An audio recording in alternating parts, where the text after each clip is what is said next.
And then my first job was the Fall Guy with Lee Majors. I don't know if you remember that. I do, series sure. From years ago. Yeah. That was your first TV job? Yes. Yeah. I played a murderer, and I pulled it off.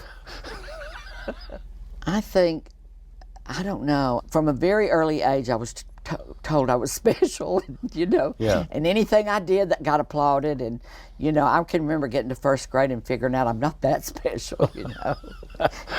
But maybe that was it, just patted on the back and told I could achieve anything from this little young kid. And I never thought twice, you know. I never thought twice about anything I've ever gone after. It's not something that just happens overnight. You'll start thinking. I remember one time they sent me down and they said, there's two ways we can go here. Yeah. We can sell you like a personality, you know, where you can host things and you can, you know, you can go that route. Yeah. Or you're a good actor. And I said, well, I kind of like to keep the acting. I mean, that's what I do. That's what I'm good at. And somehow I do both now. The only thing that fame gives you is a platform. Yeah.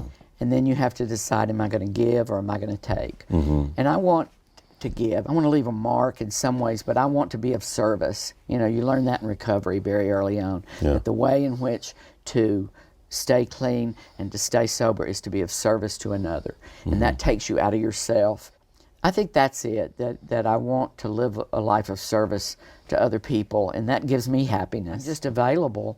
I remember the biggest lesson I ever learned in acting was I went to my very first job completely sober after I got clean and was Caroline in the City with Leah Thompson. Yeah. And I got a 5-episode arc, and I said to my sponsor at the time, my spiritual advisor, I've never really worked.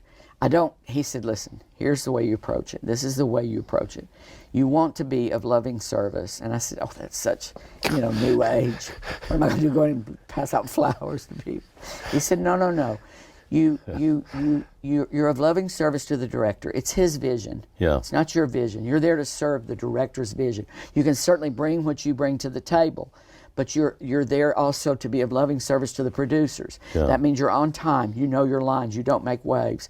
You have to be of loving service to your fellow actors, which means you don't steal the scene. Yeah. Me? And I went to work to be a worker among workers and to just be of service to the project. And I started working solid.